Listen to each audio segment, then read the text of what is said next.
অবশেষে দ্বিতীয় বিয়ে করলেন টেলিভিশনের জনপ্রিয় অভিনেত্রী পাকিখ্যাত মধুমিতা সরকার। দ্বিতীয় বিয়ে সারলেন মধুমিতা সরকার। সরস্বতী পুজোর রাতেই ছোটবেলার বন্ধু দেবামাল্য চক্রবর্তীর গলায় মালা দিয়ে ৭ পাকে ঘুরেছেন অভিনেত্রী। প্রথম বিয়ে ভাঙার বেশ অনেকগুলো বছর পরেই জীবনের নতুন অধ্যায় শুরু করলেন মধুমিতা। আর বেশ জাঁকজমকের সঙ্গে তার দ্বিতীয় বিয়ের অনুষ্ঠান সম্পন্ন হয়েছে। লাল বেনারসি এবং গা ভর্তি সোনার গয়নায় সাবেকি সাজে বিয়ে সেরেছেন মধুমিতা। দেবমাল্যকে দেখা গেল লাল বন্ধকল এবং ধুতিতে। তার শ্বশুরবাড়ির তরফে দেয়া সাদা পাঞ্জাবি পরে বিয়ে করতে বসেছিলেন তিনি। সাজে পরস্পরকে টেক্কা দিয়েছেন নবদম্পতি। তবে খানাপিনার কী ব্যবস্থা ছিল এই দিন? বিয়ের মেনুতে মোগলাই খানের প্রাচুর্য ছিল বেশি। অতিথি আপ্যায়নে কোনো কমতি রাখেননি তারা।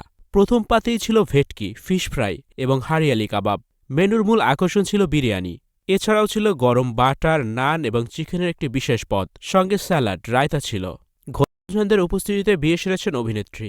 নিরামিষীদের কথা মাথায় রেখে পনিরের একাধিক পদ মেনুতে রেখেছিলেন মধুমিতা সরকার। শেষ পাতে হরেক মিষ্টির সঙ্গে সঙ্গে আয়োজন ছিল বেনারসি পানেরও।